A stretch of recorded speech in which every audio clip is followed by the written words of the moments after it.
Muy buenos días tengan todos, amados hermanos míos.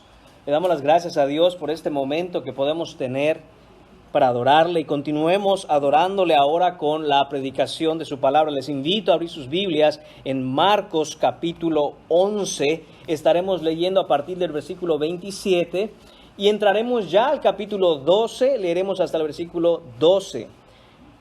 Este mensaje lleva por título La autoridad de Jesús.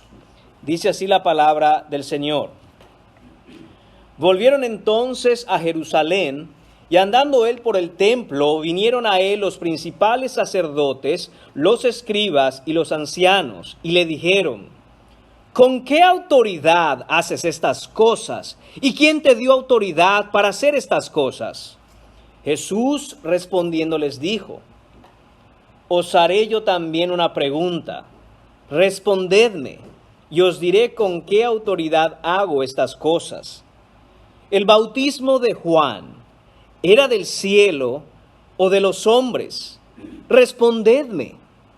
Entonces ellos discutían entre sí diciendo: si decimos del cielo, dirá, ¿por qué pues no le creísteis?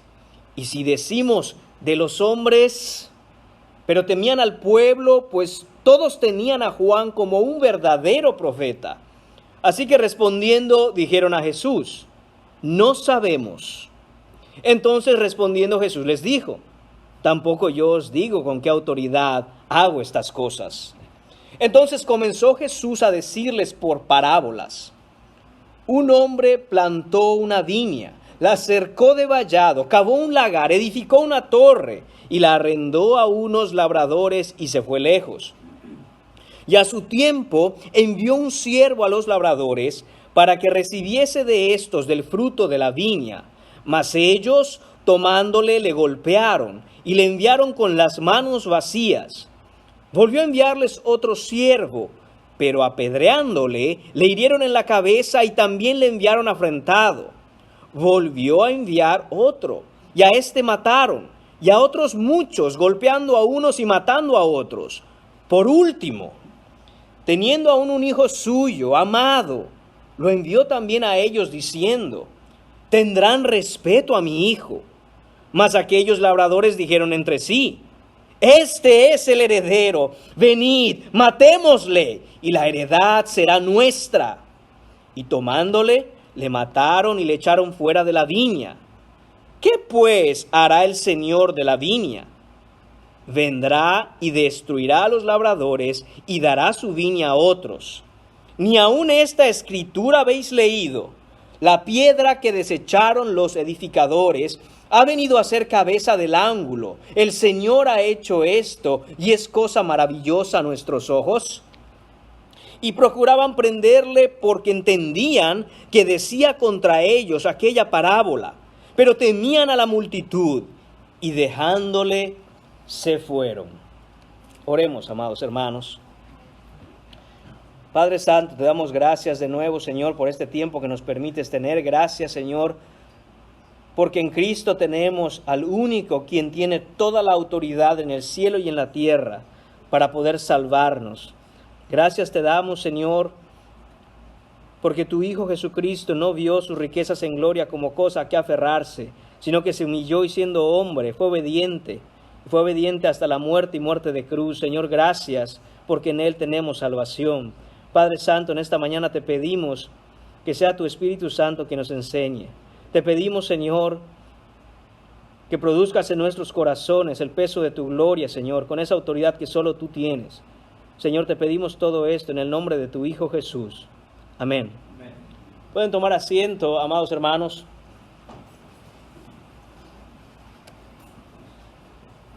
Recordemos, mis amados hermanos, que estamos en este Evangelio de Marcos ya en la última semana antes de la crucifixión de Jesús. Hemos visto ya que el domingo fue la entrada triunfal en Jerusalén.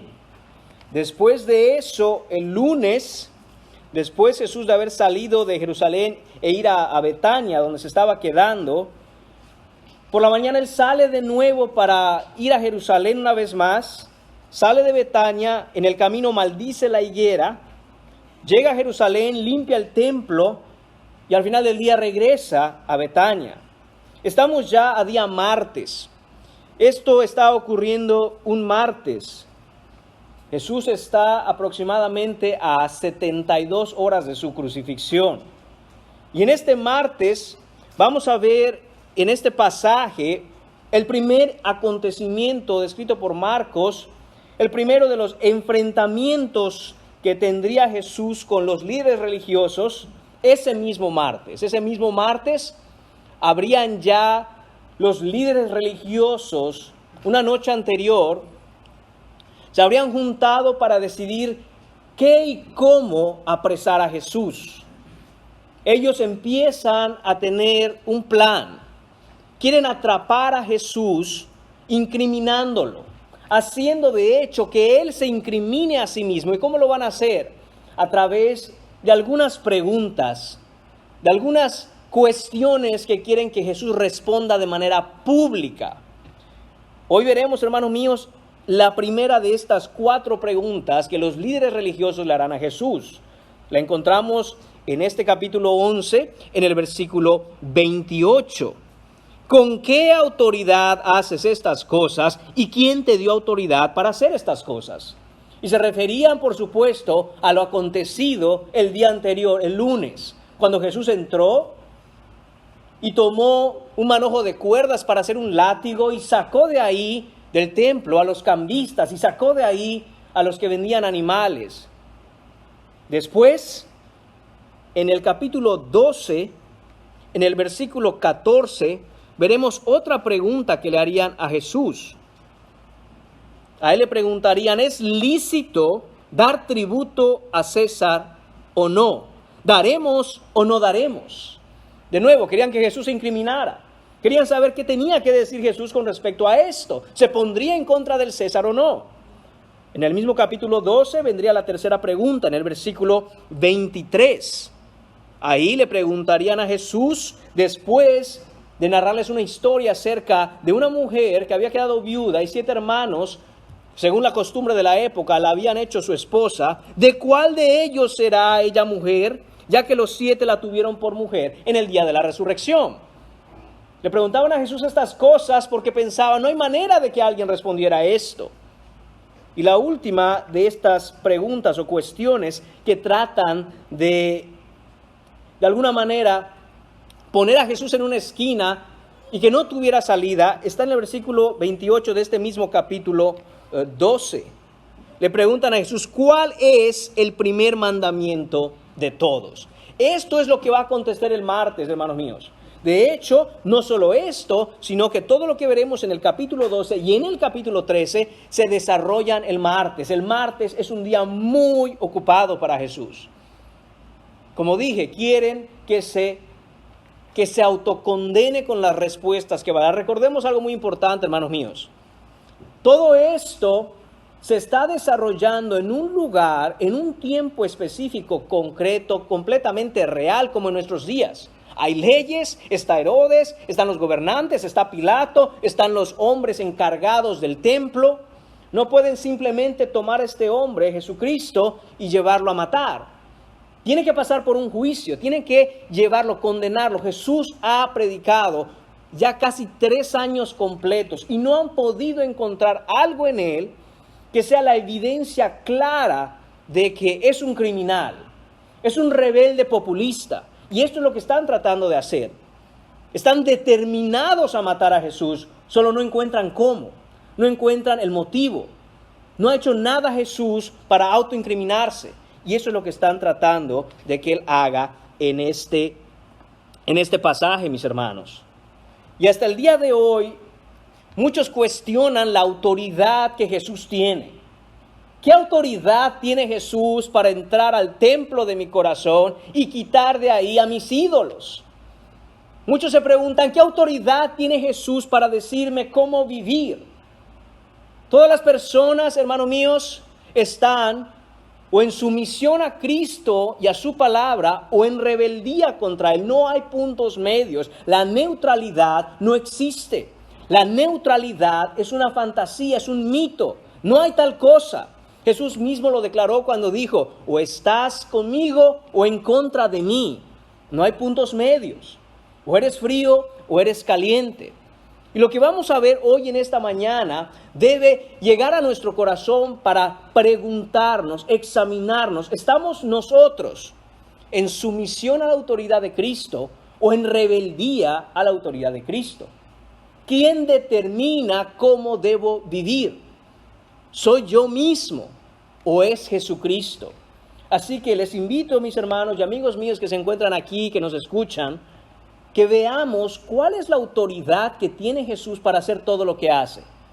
Y cuáles son las implicaciones para nuestra vida, el hecho que Él es el soberano absoluto de la creación. Vemos el primer punto de esta mañana, mis hermanos, en los versículos 27 y 28, la pregunta de los religiosos. Dice el versículo 27, volvieron entonces a Jerusalén. Como dije, ellos habían estado en Betania y ahora vuelven a Jerusalén y dice, y andando él por el templo, vinieron a él los principales sacerdotes, los escribas y los ancianos. Los principales sacerdotes, hermano mío, los escribas, los ancianos, son la autoridad máxima que tiene a su cargo todos los asuntos referentes al templo. Ellos deciden todo lo que ahí sucede, la enseñanza, los rituales, las ceremonias, los sacrificios, el hacer guardar la ley de Moisés. Todo eso está a cargo de los sacerdotes que están ahí. Y ellos están furiosos contra Jesús por lo que él hizo el día antes, el limpiar el templo. Están furiosos porque llega Jesús de la nada.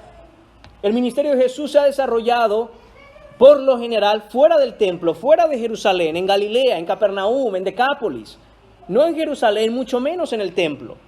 Y ahora de la nada, el día de la Pascua, a unos días del día de la Pascua, llega Jesús y entra al templo y ejerce una autoridad que los sacerdotes no pueden soportar. ¿Quién es este para venir a decirnos cómo se deben hacer las cosas en el templo? ¿Quién es este para venir a decirnos qué hacemos bien o qué hacemos mal? Y de nuevo, mis hermanos, eso es lo mismo que muchos se preguntan hoy. Son sacerdotes de su propio corazón y dicen, yo aquí mando, yo aquí hago lo que yo quiera, lo que mi corazón me pida, lo que mi corazón demande es asunto mío. Jesús no tiene nada que ver aquí. ¿Quién es este Jesús y qué autoridad tiene para determinar qué es lo que debo yo hacer con mi vida? Esos son los religiosos que están en el texto y esos son los religiosos que están hoy en día entre nosotros. Y usted puede decir, bueno, hay algunos que no son religiosos, hay algunos que simple y sencillamente hasta se declaran ateos. No es cierto. La religión, hermanos míos, es inescapable. En nuestros corazones adoramos un Dios y eso te hace religioso. No hay persona alguna que no sea religiosa. La única diferencia es a qué rey, a qué Dios estás sujeto. Y es eso lo que hacen hoy los que no están en sumisión a Cristo. Dicen, ¿quién es este para decirme qué es lo que yo debo adorar? ¿O cómo debo adorar? ¿O qué sacrificios debo y no debo hacer? Todos hacen sacrificios. Atención, todos hacen sacrificios por los dioses a quienes veneran. Tienes un Dios, sea que seas cristiano o no, y haces sacrificios para complacer a tu Dios. Pero Cristo viene y dice, fuera todo eso. El único Dios aquí soy yo. Y se preguntan, ¿quién es Jesús y qué autoridad? ¿De dónde le viene la autoridad a este para decirme qué hacer? De nuevo, analicemos cuál es el Dios que está en el templo de nuestro corazón, cuáles son los sacrificios que presentamos a ese Dios y vengamos en arrepentimiento a Jesús para escucharle a Él decir a quién y cómo debemos adorarle. Lo que vemos aquí, mis hermanos míos, es que ahora Jesús llega y después de echar fuera del templo a los cambistas y a los vendedores de animales, lo que va a hacer Jesús es básicamente tomar posesión del templo. Nunca ha estado Jesús en una situación en el templo como la que estará hoy y estará todo el día martes. Es como si nunca se hubiera predicado, enseñado, proclamado la verdad de Dios en ese templo. Y esta vez, en este día, Jesús, a 72 horas de ser crucificado, toma el templo y empieza a enseñar. Es a través de la enseñanza que Jesús va a tomar el templo en el día martes. Y lo que podemos ver aquí nos lo narra Mateo capítulo 21, versículo 23. Es el pasaje paralelo al que estamos leyendo en Marcos. Lo que dice es, cuando vino al templo, los principales sacerdotes y los ancianos del pueblo se acercaron a él, y escuche esto, mientras él enseñaba. Eso es lo que está haciendo Jesús 72 horas antes de ser crucificado. Está enseñando a la gente. Recordemos, hermanos míos, que la compasión de Jesús siempre se mostró en un punto específico, en enseñar a la gente la verdad de la palabra. Recordemos que cuando él vio a esa multitud que no tenía que comer, dice el texto, que fue movido a misericordia. ¿Y qué más? Y empezó a enseñarles. Por supuesto, después los alimentó. Pero la primera cosa en el corazón de Jesús, en su compasión, es enseñarles. Y eso es lo que está haciendo aquí Jesús. Está enseñando. Lucas capítulo 20, versículo 1, nos narra específicamente qué estaba enseñando Jesús ese martes cuando vinieron estos líderes religiosos a interrumpirlos. Dice, sucedió un día que enseñando Jesús al pueblo en el templo, atención, anunciando el evangelio. Esa fue la vida de Jesús en su ministerio terrenal cuando estuvo entre nosotros, cuando estuvo en esta tierra encarnado. Enseñar y predicar, anunciar el evangelio. Y no debemos cansarnos nunca de escuchar cuál es este llamado, esta proclamación, esta enseñanza de Jesús. Imagínese nada más esto y considere, valore, pese esta realidad. Dios tuvo un hijo y lo hizo predicador y lo mandó a nosotros. Y por 3 años, este único hijo amado que Dios hizo predicador, predicó una sola cosa, el evangelio. ¿Qué valor tiene el evangelio? ¿Y qué valor tiene la predicación del evangelio que Jesús dio a su único hijo y lo mandó para que nosotros escuchásemos la verdad del evangelio? Arrepentíos, arrepentíos, decía Jesús. El tiempo se ha cumplido, el reino de Dios se ha acercado. Arrepentíos y creed el evangelio. Hermanos míos, y esto es lo que está haciendo Jesús aquí. Y hermanos míos, eso es lo que debemos hacer cada vez que nosotros podemos abrir nuestra boca para que otros escuchen la verdad de la palabra. ¿Qué les decimos a los demás cuando hablamos de Dios? Digámosle, prediquémosle, anunciémosle, compartamos con ellos el evangelio de salvación. Dice Pablo en la carta a los Romanos, porque no me avergüenzo del evangelio, pues es el poder de Dios para salvación. Y eso es lo que nosotros necesitamos. Esto es lo que necesitaban estos religiosos, estos líderes, la élite religiosa. Necesitaban el evangelio. Es por todo esto, hermanos míos, que los líderes religiosos están airados contra Jesús. Jesús les está destruyendo la mina de oro de su religión.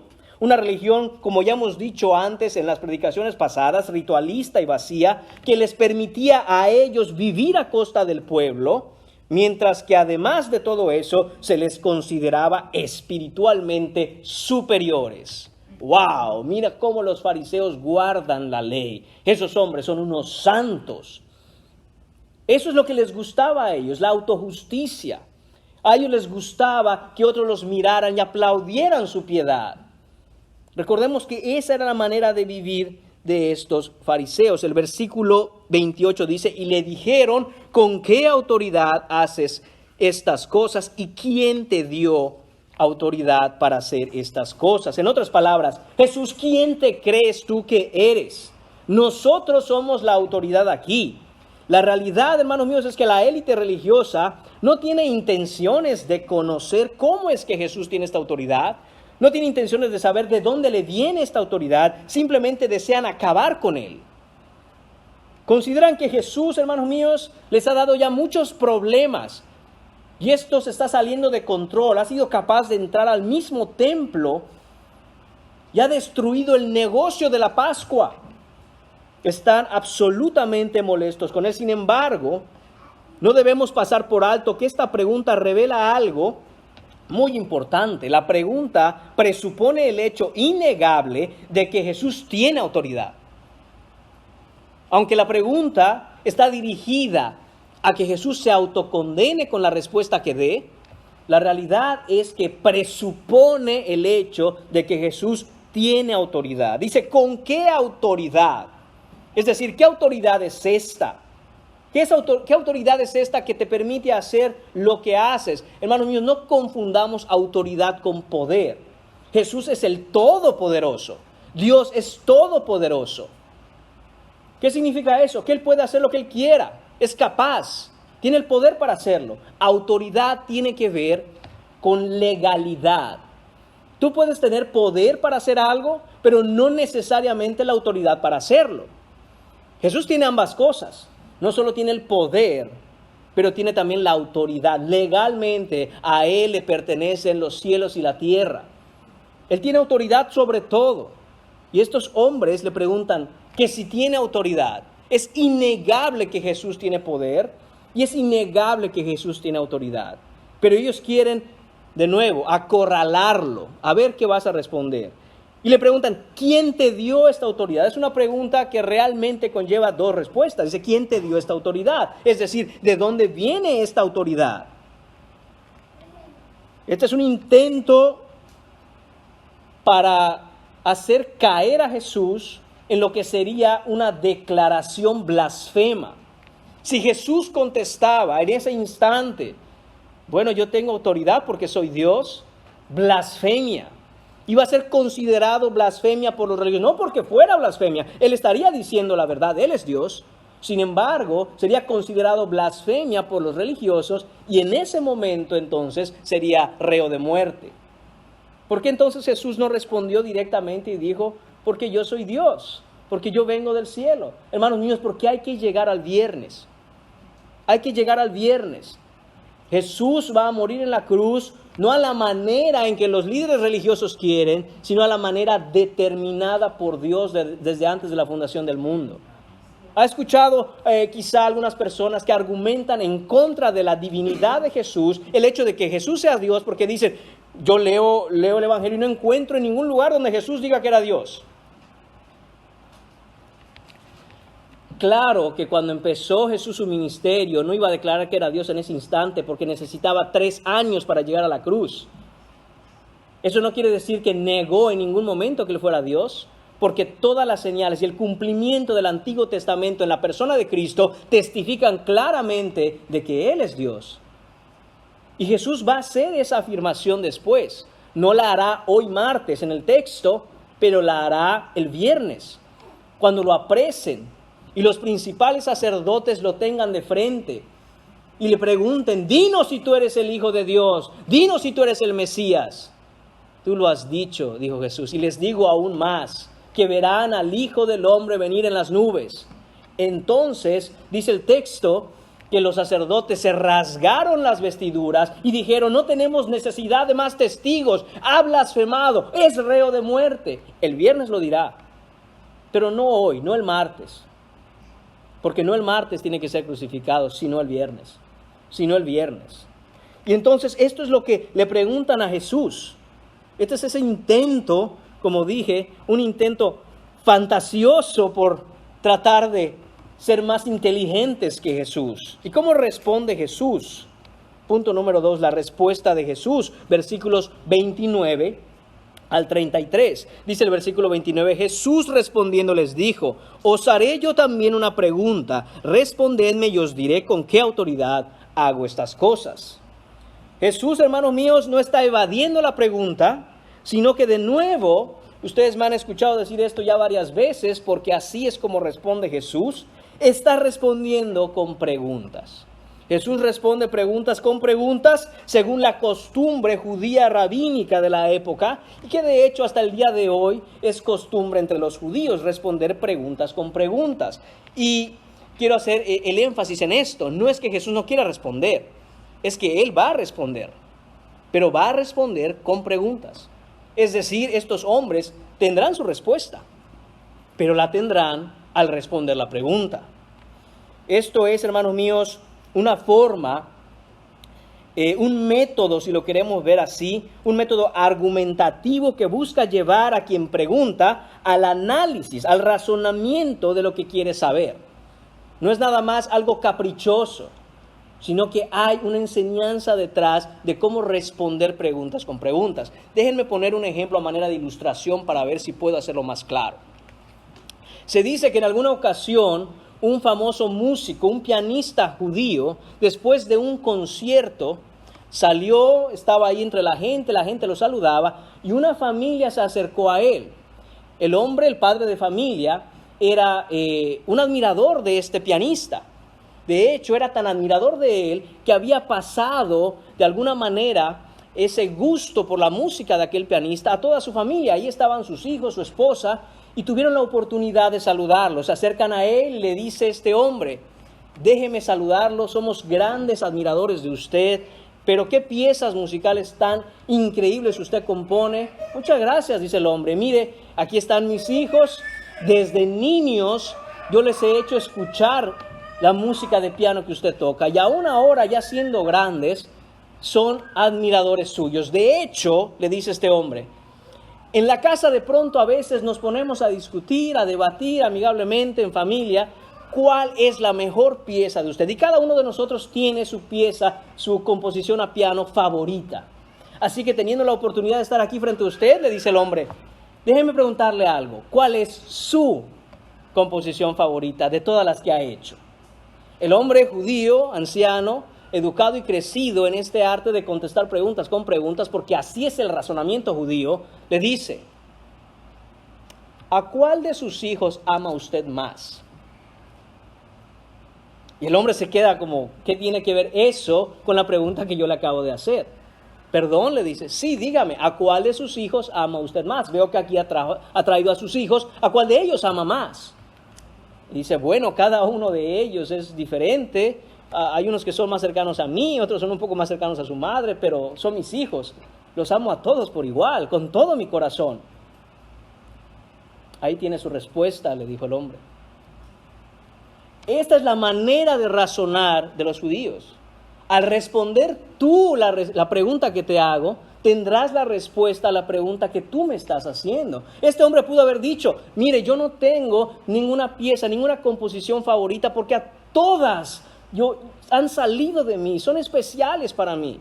Pero en lugar de responder directamente, él le pregunta acerca de sus hijos, para que este hombre entienda, para que este hombre pueda comprender el sentimiento de él con respecto a su música. Y eso da mucho más, eso comunica, eso enseña mucho más que simplemente haber dado una respuesta directa. Cierro el paréntesis, hermanos míos. Esa es la manera en que Jesús usa preguntas para responder preguntas. Y dice, ok, ¿quieren saber de dónde viene mi autoridad? ¿Quieren saber qué autoridad es esta? Respóndame esta pregunta. Y esta es la pregunta que hace Jesús. Dice el versículo 30, ¿el bautismo de Juan era del cielo o de los hombres? Ahí está la pregunta. Entonces, no desconectemos, mis hermanos, la pregunta que le hicieron a Jesús. ¿De dónde viene tu autoridad? Dice Jesús, respóndeme esto. ¿De dónde viene el bautismo de Juan? ¿Del cielo o de los hombres? Respondedme. Entonces, recuerde esto. Jesús dijo, os haré, en versículo 29, os haré yo también una pregunta. Respondedme y os diré con qué autoridad hago estas cosas. Jesús no está diciendo, respondedme tú primero mi pregunta y cuando tú me hayas respondido, entonces yo voy a responder la tuya. No es eso lo que dice el texto. Dice, respondedme y responderé tu pregunta. Es decir, dame la respuesta a esto que te estoy preguntando y esa va a ser la respuesta a tu pregunta. De tal manera que estos hombres, mis hermanos, tenían dos opciones. Decir que el bautismo de Juan era del cielo, por lo tanto, la autoridad de Jesús venía del cielo. O decir de los hombres, y entonces estar diciendo que la autoridad de Jesús venía de los hombres. No hay otra opción. Y esto es, hermanos míos, lo que nosotros debemos considerar cada vez que vemos que la Escritura manda algo. ¿Con qué autoridad la Escritura habla? Solo hay dos opciones. O esto es autoridad del cielo, es revelación divina, es la palabra inspirada por el Dios Santo. O esto es invento de hombres. Solo hay dos opciones, no hay más. Y Jesús les pregunta esto, respondedme. Entonces dice que ellos discutían entre sí, querían atrapar a Jesús. Ante esta pregunta que Jesús les hace, ellos dicen, a ver, una pausa, necesitamos pensar muy bien qué vamos a responder. Y haga de cuenta que en ese momento, estos ancianos, estos escribas, fariseos, saduceos, todos ahí, se ponen todos en grupo a decir, ¿y qué decimos ahora? ¿Cómo le respondemos? Y nos dice el texto, Marcos nos narra, dice que discutían entre sí diciendo, si decimos del cielo, dirá, ¿por qué pues no le creísteis? Exacto. Jesús, en un último intento, en compasión, en amor y paciencia por estos hombres religiosos, endurecidos de corazón, de una u otra manera, les está predicando el Evangelio. Les está diciendo, a ver, ¿qué dijo Juan? ¿No recuerdan ustedes? ¿No estuvieron algunos de ustedes ahí? Cuando se abrieron los cielos, cuando yo llegué, dice Jesús. Y entonces Juan me miró y dijo, he aquí el Cordero de Dios que quita los pecados del mundo. No se abrió el cielo y descendió el Espíritu en forma de paloma. Y se escuchó una voz desde el cielo que dijo, este es mi Hijo amado en quien tengo complacencia. ¿De dónde vino? Dice, no, si decimos que del cielo, dirá por qué no le creíste. Y hermanos míos, esto es lo que tenemos que hacer nosotros. Si Jesús es el enviado por Dios Padre del cielo, ¿por qué no le creemos? ¿Por qué no le crees? Tú que estás aquí sentado y quizás has escuchado domingo tras domingo, ya has venido a la iglesia, pero no has decidido verdaderamente someterte al señorío de Cristo, ¿qué esperas? ¿Por qué no le crees? ¿Qué pruebas te hacen falta? ¿Qué evidencias necesitas? Jesús tiene toda la autoridad. Él tiene la autoridad sobre la enseñanza bíblica. Él cuando predicaba decía, ¿habéis oído qué? Pero yo os digo, Él está por encima de todo rabí de la época. Él tiene la interpretación correcta y la aplicación exacta de lo que el texto significa. Él tiene autoridad sobre la enfermedad. Él sanaba leprosos. Él sanó a la mujer de flujo de sangre. Él tiene la autoridad sobre demonios. Él expulsaba demonios. Tiene autoridad sobre la naturaleza, capaz de hablar a la tormenta y la tormenta le obedece. Tiene capaz de levantar a los muertos. Resucitó a la hija de Jairo. Resucitó a Lázaro. Hermanos míos, no son falta de evidencias lo que el corazón incrédulo tiene, sino necedad de no querer dejar sus ídolos y el pecado en el que vive. Ama la manera en que vive. Ese es el problema. Son esclavos de sus propios corazones que aman las cosas de este mundo y lo material que este mundo tiene que ofrecer. Y Jesús te dice, renuncia a esto y ven a la vida eterna. Pero voy a perder. No hay nada que puedas perder que se compare con el hecho de ganar a Cristo. ¿Qué estás dispuesto a perder? ¿Unos dólares? ¿Tu familia? ¿Qué cosa estás dispuesto a perder? Porque Jesús dice que si no nos negamos a nosotros mismos y le seguimos, tomamos nuestra cruz todos los días, no podemos ser sus discípulos. Pero hay gente que prefiere perder familia, prefiere perder lo que sea, mientras va detrás de las cosas materiales de este mundo. Pero son incapaces de querer perder un par de dólares por venir a Cristo, por venir a la iglesia, por venir a la oración, por dedicarse a estudiar la Biblia. Incapaces. Ahí está el problema, mis hermanos. Que sin Cristo somos esclavos de nuestras propias pasiones. Y Jesús les está predicando. Y Jesús les está diciendo entonces, ¿por qué no creen? Y ellos lo entendieron bien. Si decimos que del cielo, dirá, ¿por qué no le creísteis? Y no estamos dispuestos a creer en Él, así que no responderemos eso. La otra opción, ¿cuál es? Y dicen ellos, y si decimos de los hombres, y dice, no podemos decir eso. Todos aquí, todo el pueblo, ve a Juan como un verdadero profeta. Es decir, cualquiera en su sano juicio se daba cuenta, hermanos míos, de que Juan era un verdadero profeta enviado por Dios. Cualquiera se daba cuenta de eso. Entonces ellos decían de los hombres, el ministerio de Juan y Juan no son enviados del cielo, así que es de los hombres. Los blasfemos iban a ser ellos, porque para todos era claro que Juan fue enviado de Dios para preparar el camino al Señor. Entonces, ¿qué opción les queda? Dice el texto que van y responden a Jesús, no sabemos. Qué fácil, hermanos míos, es salir por la tangente. Qué fácil es mirar la cara para otro lado y decir, no sé, ni me interesa saber. Y de nuevo, tenemos que aplicar esto a nuestra vida hoy. Tenemos que aplicar esto a nuestra vida hoy. ¿Por qué no vienes a Cristo? ¿Por qué no te rindes a Él? Ay, no sé, no estoy listo. Yo quiero estar listo antes de venir. Jamás vas a estar listo. Tienes que venir como estás. Y el Señor hará contigo, así como estás, su obra. Hará contigo esa limpieza que Él quiere hacer en cada uno de aquellos que vienen al arrepentimiento y fe a Él. Tú no puedes limpiarte antes de venir a Jesús porque no puedes limpiarte. Tus manos están manchadas. ¿Tú te imaginas tratar de limpiar tu cara con tus manos manchadas de lodo? No puedes limpiarte. Te ensucias más mientras más quieres limpiarte. Tú tienes que venir a Cristo y decir, así estoy y no puedo limpiarme. Límpiame tú, Señor. Y eso es lo que debiéramos hacer siempre. Pero es más fácil decir, no sé, no lo sé, déjame pensar, no estoy seguro. Esto es lo que dijeron ellos, no sabemos, la verdad es que no te podemos decir. Y miren que para esta gente decir que no sabían, wow, ellos se las daban de saberlo todo. Pero es argumentar ignorancia o reconocer la autoridad de Cristo. O no, prefiero ser un ignorante. Prefiero decir que yo no sé. Y ellos sabían, mis hermanos. Ellos sabían perfectamente. Entonces Jesús les dijo, respondiendo Jesús dijo, tampoco yo os digo con qué autoridad hago estas cosas. Es decir, si tu respuesta a mi pregunta es no sabemos, entonces no sabes con qué autoridad lo hago. Según tú, según ustedes, no saben con qué autoridad hago estas cosas. Pues así se va a quedar esto. Si no están dispuestos a razonar, si no están dispuestos a abrir su corazón, a recibir las buenas nuevas, el anuncio del Evangelio, entonces no tenemos nada que hablar. Jesús, en el último intento de que estos hombres vinieran a la verdad, recibe el rechazo de ellos y Jesús dice, ok, pues que así sea. ¿No quieren saber? Pues entonces no sabrán. No hay nada que podamos hacer. Este enfrentamiento, hermanos míos, entre Jesús y los principales sacerdotes, lo que parece en realidad es un juego de ajedrez. Ellos piensan, hagamos esto, pero nadie le puede ganar a Jesús. Él sabe y conoce los pensamientos.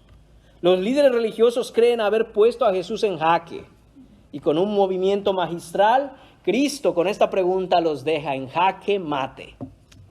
No te puedes escapar. No me puedes atrapar. El que queda atrapado eres tú. Y eso es lo que pasa con todo aquel, hermanos míos, que está en contra de Cristo. Y que puede poner todos los argumentos en contra de venir a Cristo. Al final, Jesús hará jaque mate. Que no sea hoy el día en que tú rechaces a Jesús, endurezcas tu corazón y salgas de aquí diciendo, bueno, no sé, no estoy seguro. ¿Quién sabe? Puede ser que Jesús sea el Rey, puede ser que haya salvación en Él, pero mira, no sabemos. No, mis hermanos, el texto es claro.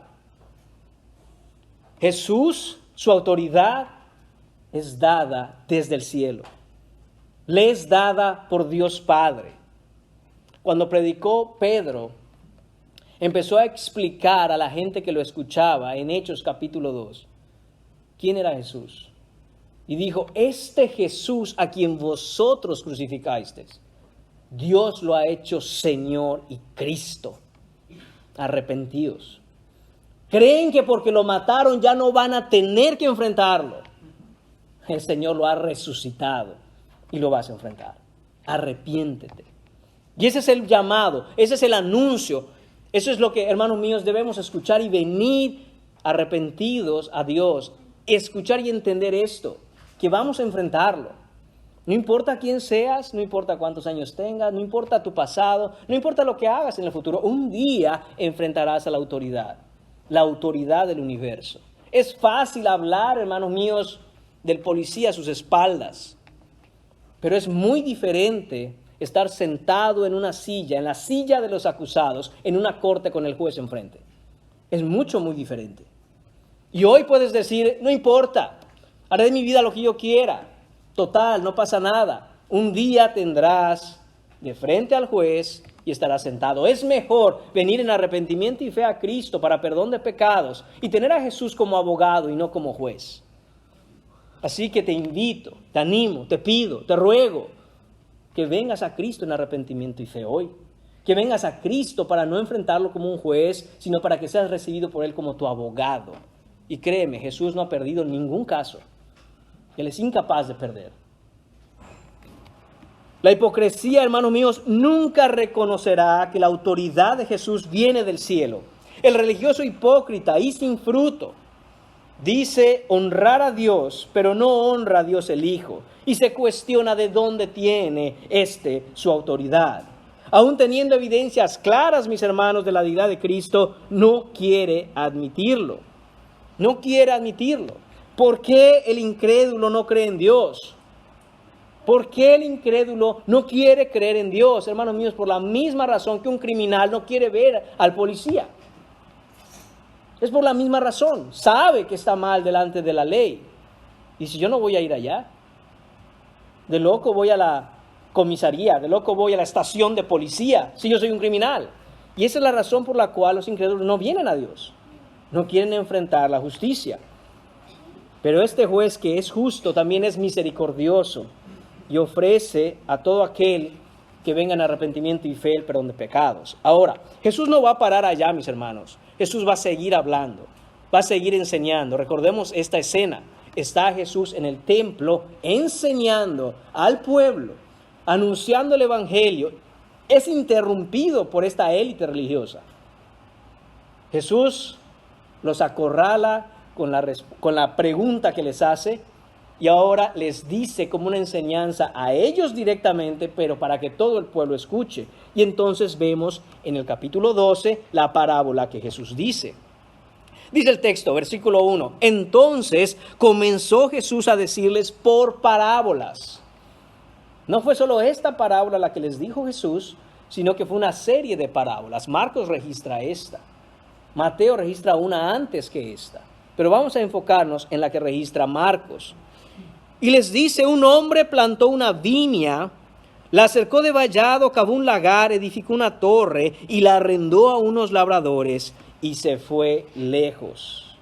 Jesús no solo trae, hermanos míos, a estos religiosos al análisis de su pregunta hipócrita, sino que ante la respuesta de ellos de no sabemos, rehusándose a admitir que la autoridad de Jesús es divina, ahora lo que él hace es que empieza a darles una parábola para culminar el juicio contra ellos. El juicio por el endurecimiento de sus corazones de no querer venir a Jesús.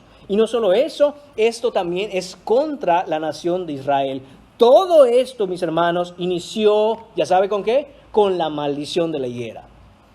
Jesús va a extender la enseñanza que inició con la maldición de la higuera y que predicamos hace 2 domingos, y la va a extender hasta esta parábola. Y lo vemos cuando él dice esto acerca de un hombre que plantó su viña. Vemos ahí, hermanos míos, cómo el hombre planta la viña. La viña es el lugar en donde se plantan vides. Las vides es las plantas que dan uvas. Entonces dice que la plantó, la cercó de un vallado para protección. Dice que cavó un lagar es el lugar en donde las uvas son prensadas para obtener obviamente el jugo de la uva, el vino, el mosto, se producen también pasas. Después dice que la rentó, la dio en préstamo a unos labradores y se fue lejos. Esto no era algo inusual en la época, sino que hombres que tenían las posibilidades económicas, tenían tierra o dinero, compraban el terreno y hacían todo, dejaban todo listo. Y aquellos que no tenían cómo subsistir, se las arrendaba. Trabájenla, háganla producir, vivan de ella al tiempo que dé fruto.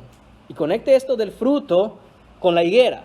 Al tiempo que dé su fruto, dice el Señor, no el Señor Dios, sino el Señor que les arrendaba, vendré y entonces recibiré mi parte correspondiente como pago a lo que se les ha ofrecido.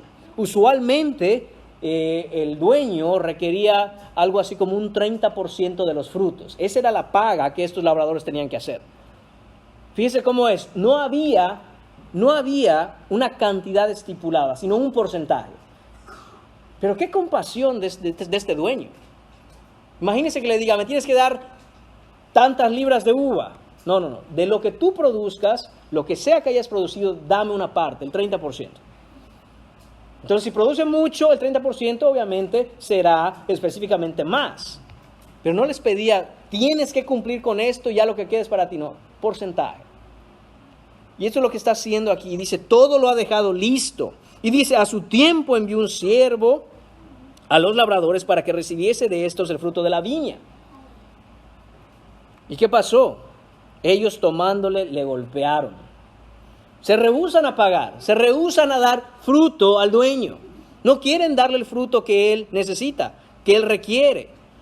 Dice, le enviaron con las manos vacías. No hay nada ahí. Viene este siervo con manos vacías y golpeado, afrentado. Volvió a enviarles otro siervo, pero apedreándole le hirieron la cabeza y también le enviaron afrentado. Volvió a enviar a otro y a este mataron. Y a otros muchos, dice el texto. Qué compasión, qué paciencia de este hombre. Decir, ¿qué está pasando con estos labradores? Que se han creído que la viña es suya. Vamos a darles tiempo a que se den cuenta que, y recuerden, esto no es tuyo. Esto lo tienes en préstamo, lo tienes en arrendamiento. Yo soy el dueño y me debes lo que me corresponde. Y enviaba a otro, y a otro, y a otro. Pero estos hombres ya se habían creído que esa viña era suya y que lo que esa viña pudiera producir les pertenecía. Hermanos, esta es la imagen, esta es la analogía, el ejemplo, la metáfora de cada ser humano que piensa que su vida es suya, que trabaja para sí mismo, que produce para sí mismo, que se cree que es el dueño de su viña. No, mis hermanos.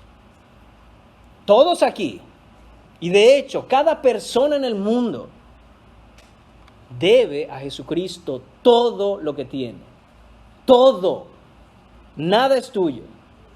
¿Tú crees que tienes una casa? ¿Tú crees que tienes un carro? ¿Tú crees que tienes una cuenta de banco? Jesús dice, es mío. Y serás juzgado por lo que tú estás haciendo y cómo estás haciendo, qué estás comprando, cómo estás gastando, cómo inviertes tiempo, dinero y esfuerzo de tu vida, porque no te pertenece. Y el Señor ha mandado siervos, es decir, ¿y lo mío? ¿Y lo mío? ¿Y lo mío? Y voltean la cara y dicen, no me molestes. Y muchos los afrentan, y muchos hablan a las espaldas de los siervos, y muchos los critican. Y muchos, como le hicieron a Jesús, dicen, ¿y este quién es para estarme diciendo qué? Pero, dice el texto, versículo 6, por último, y mucha atención a esto, último, es decir, no hay más. Aquí se acabó la larga fila de siervos que han venido.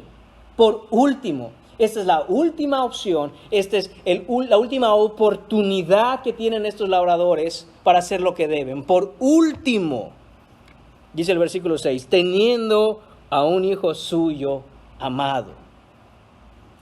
Teniendo a un hijo suyo amado, lo envió también a ellos diciendo, tendrán respeto a mi hijo. Si no han respetado a mis siervos, bueno, pero respetarán a mi hijo. Es mi hijo, es como que yo estoy yendo en persona, porque esa es la manera en que este tipo de cosas funcionaban en aquella época. Llega el hijo, es como que llega el padre. Por eso Jesús, cuando Felipe le pregunta, muéstranos al Padre y nos basta, Jesús dijo, ¿me has visto a mí? ¿Has visto al Padre, Felipe? ¿Cuánto tiempo he estado con ustedes? ¿No me has visto a mí? Pues has visto al Padre. Y no solo lo está diciendo Jesús por el hecho de que Él es exactamente en naturaleza y atributos igual al Padre, sino porque es la manera en que en la época se entendían estas cosas. Está el hijo ahí, es como que está el Padre ahí. Entonces dice el dueño de esta viña, envió a mi hijo y lo deben respetar, es como que yo mismo vaya.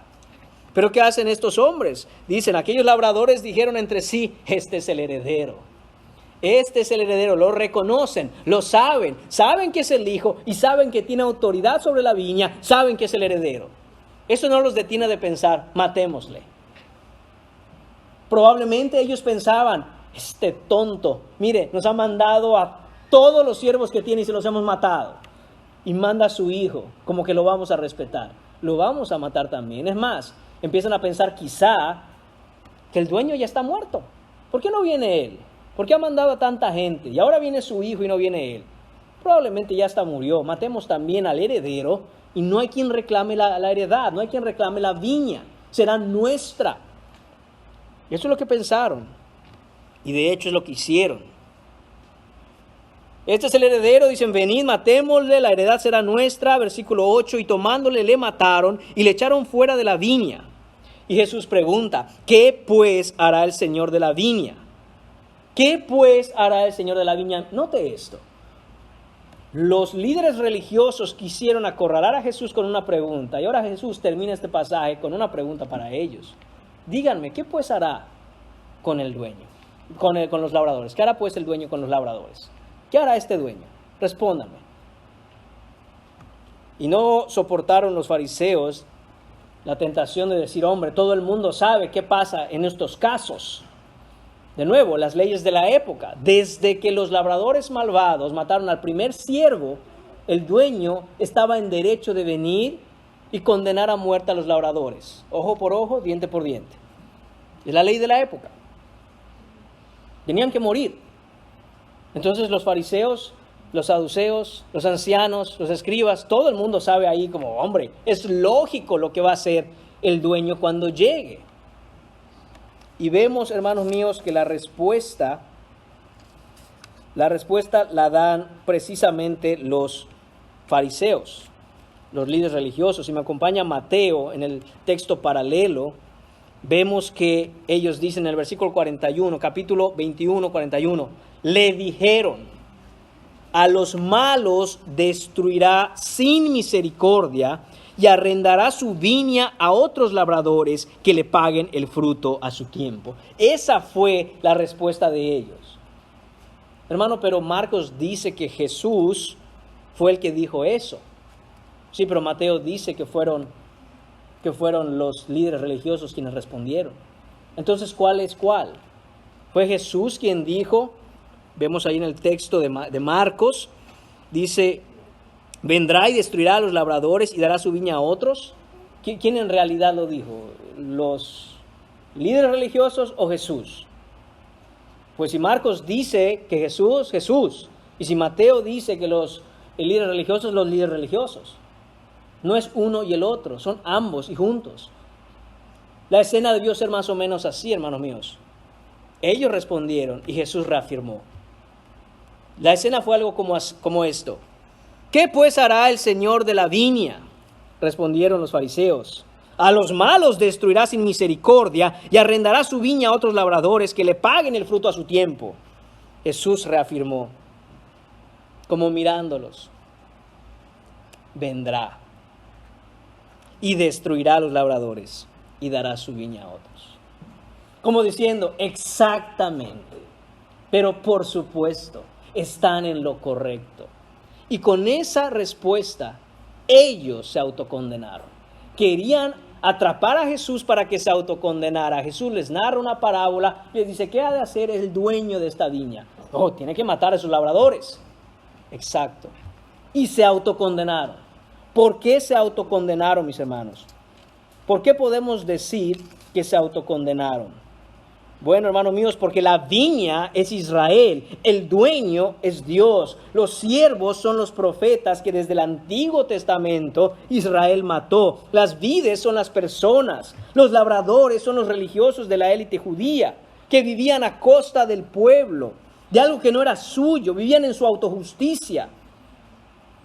El Hijo amado es Jesús. Y también lo van a matar, lo echarán fuera de la viña. Recuerde que Jesús será crucificado fuera de la ciudad. Pero ¿cómo sabemos que este es el significado de esta parábola? Recuerda, hermanos, la Escritura interpreta la Escritura. Isaías capítulo 5, esto no es nuevo. Recuerde que Jesús dijo que Él no hablaba de sí, sino solo hablaba lo que el Padre le diera que hablar. En Isaías capítulo 5, esta parábola ya se la habían dicho al pueblo de Israel a través de Isaías. Dios a través de Isaías le había dicho esta parábola al pueblo. Dice Isaías capítulo 5, versículo 1, ahora cantaré por mi amado, el cantar de mi amado a su viña. Tenía mi amado una viña en una ladera fértil, la había cercado y despedregado y plantado de vides escogidas, había edificado en medio de ella una torre y hecho también en ella un lagar, y esperaba que diese uvas, esperaba que diese fruto. Estaba supuesta a dar fruto. Dice, y dio uvas silvestres. Es decir, estas uvas no sirven para nada. Es fruto falso. Ahora pues, vecinos de Jerusalén y varones de Judá, juzgad ahora entre mí y mi viña. ¿Qué más se podía hacer? ¿Qué más se podía hacer a mi viña que yo no haya hecho en ella? Es decir, el Señor había hecho todo por el pueblo de Israel. Todo. Como esperando yo que diese uvas, ha dado uvas silvestres. Os mostraré pues ahora lo que haré yo a mi viña. Le quitaré su vallado y será consumida. Aportillaré su cerca y será hollada. Haré que quede desierta, no será podada ni cavada, y crecerán el cardo y los espinos, y aun a las nubes mandaré que no derramen lluvia sobre ella. Ciertamente la viña de Jehová de los ejércitos es la casa de Israel. Y los hombres de Judá, planta deliciosa suya, esperaba juicio, y he aquí vileza, justicia, y he aquí un clamor. Isaías nos dice que esta parábola significa Israel, significa a los líderes religiosos que son los labradores, significa que ellos estaban supuestos a dar fruto que nunca dieron. Ya ha llegado el tiempo, Israel ha cruzado la línea, se acabó el tiempo para ellos, ya no hay más, y ahora serán condenados. Estos hombres, estos líderes religiosos llegaron al punto de matar no solo a los profetas, mis hermanos, sino de matar al Hijo de Dios. Lucas registra el lamento de Jesús sobre Jerusalén. Lucas registra cómo se lamenta Jesús por lo que Israel ha hecho. Y eso lo vemos en Lucas capítulo 13, versículo 34. Dice Jesús, Jerusalén, Jerusalén, que matas a los profetas y apedreas a los que te son enviados. Ahí están quienes eran los siervos. Los siervos eran los profetas del Antiguo Testamento. Y Jesús mira a Jerusalén y se lamenta. Dice, Jerusalén, ¿cómo matas a los profetas? Te envía a Dios profetas para hablarte la verdad, para que te arrepientas, vengas al camino de la vida, abandones el camino de muerte, y tú los apedreas y los matas. Y así, mis hermanos, el Señor constantemente en la vida de cada persona. Ninguna persona llegará al infierno y tendrá la excusa de decir, es que yo no sabía, es que si me hubieran dicho. Cada persona va a escuchar al Señor llamarle y decir, ven a mí. Nadie va a llegar al infierno diciendo, me hubieran dicho. Si me hubieran dicho, yo hubiera creído. Mentira.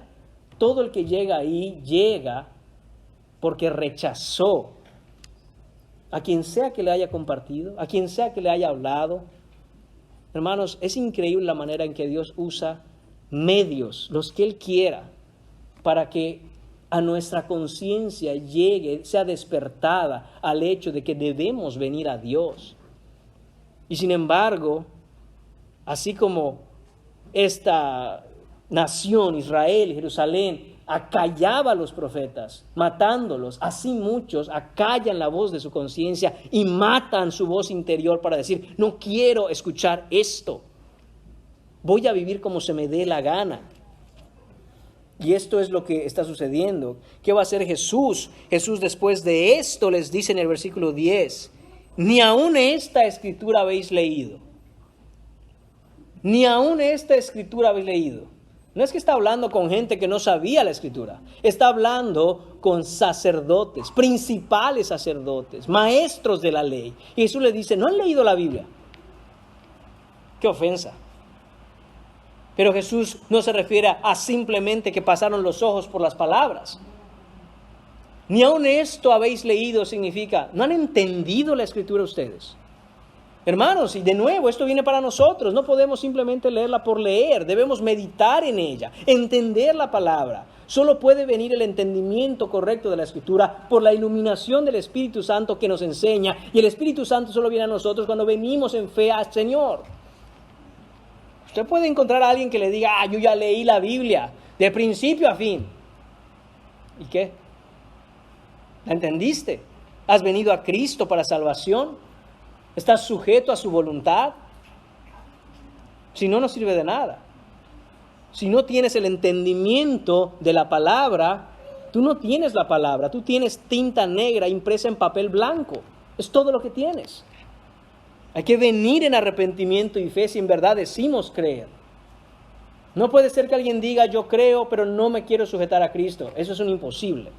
El que ha venido a creer se sujeta y se somete a Cristo Jesús, porque Él tiene autoridad. Porque Él tiene autoridad. ¿Y qué les dice? La piedra que desecharon los edificadores ha venido a ser cabeza del ángulo. El Señor ha hecho esto y es cosa maravillosa a nuestros ojos. Jesús está citando el Salmo 118, versículos 23 y 24. 22 y 23, perdón, hermanos. Salmo 118, versículos 22 y 23. Es lo que está citando Jesús. ¿Y por qué está citando esto? Porque el Salmo 118 forma parte de un grupo de salmos conocido como los salmos Halel. ¿Y qué es eso?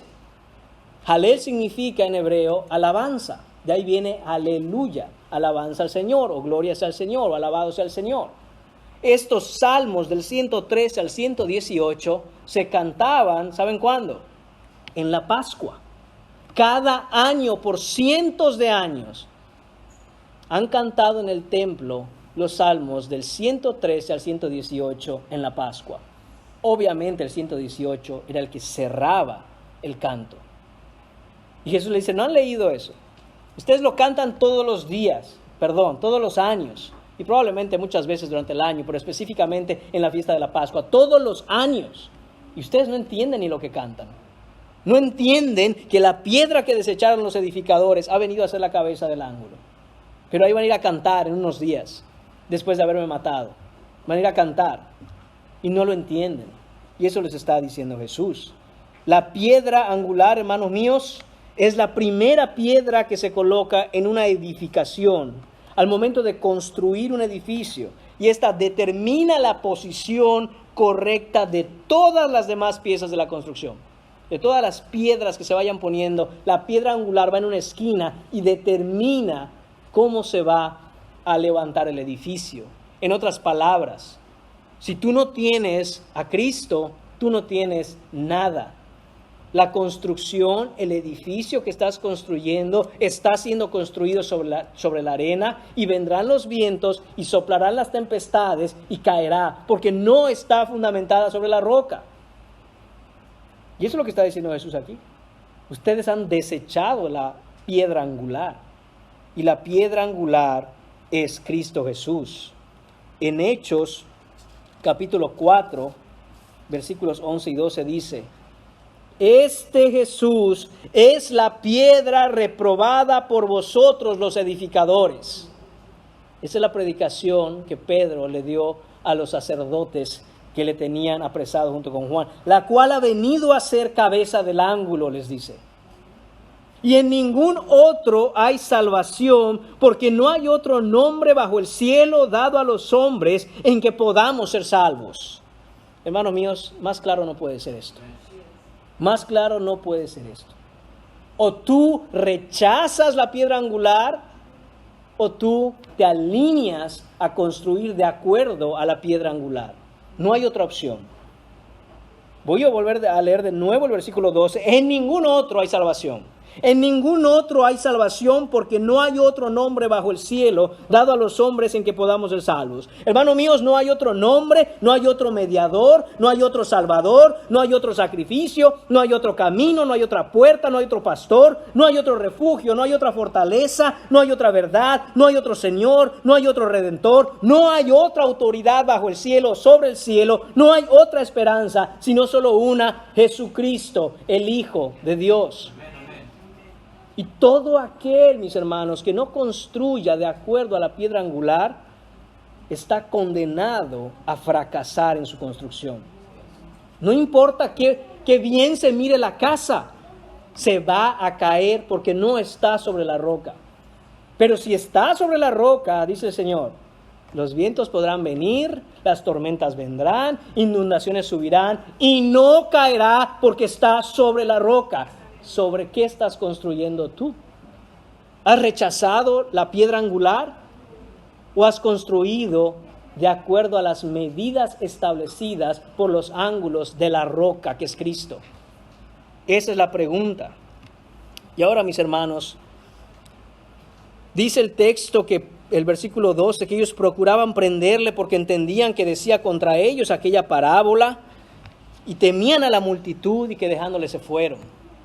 Pero quisiera terminar este mensaje mostrándoles de nuevo en Mateo, que registra más detalles acerca de lo que ocurrió ese día, en Mateo 21, cómo concluye Jesús esa enseñanza. Y debe ser relevante para nosotros hoy. Mire lo que dice el texto en Mateo capítulo 21, versículos 43 y 44. Después de que Jesús les citó el Salmo 118, versículos 22 y 23, Jesús continúa hablando. Por tanto os digo. Y ese por tanto os digo, mis hermanos, lo voy a tomar, como dije, para cerrar esta predicación y este mensaje. Todo lo que les he dicho hoy, mis hermanos, se resume en esto que Jesús también cerró y concluyó en esa enseñanza. Y les digo, mis hermanos, por tanto os digo. Por todo lo que hemos hablado esta mañana, ahora les digo, mis hermanos, ahora les digo, amigos míos, por tanto os digo que el reino de Dios será quitado de vosotros y será dado a la gente que produzca los frutos de él. Recuerda que hemos hablado de los frutos de la higuera, los frutos de una religión vacía, si tiene o no tiene, si usted tiene frutos o no. Jesús concluye todo esto diciendo, por tanto os digo. Versículo 44, el que cayere sobre esta piedra será quebrantado, y sobre quien ella cayere le desmenuzará. No puedes escapar de Jesús. No puedes escapar de Jesús.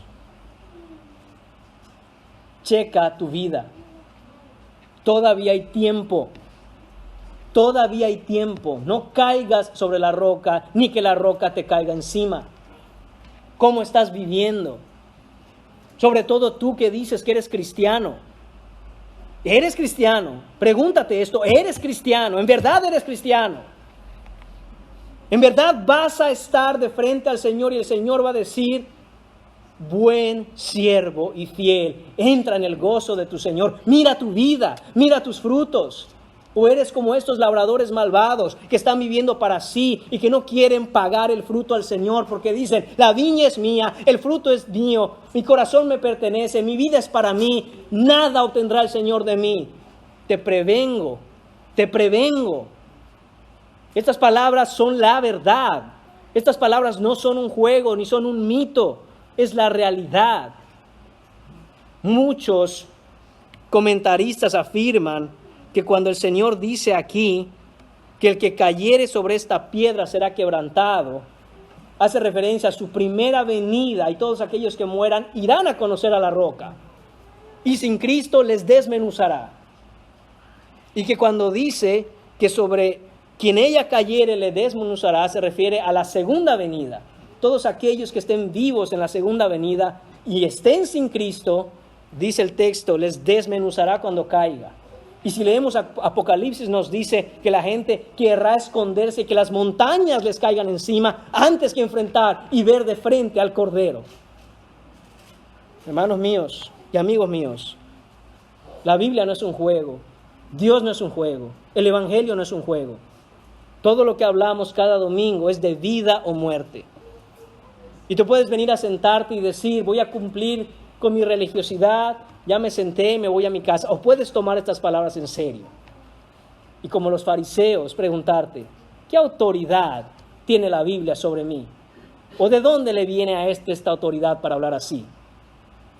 Hermanos míos, gracias al Dios Padre que dio a su Hijo unigénito para que todo aquel que en Él crea no se pierda, mas tenga vida eterna.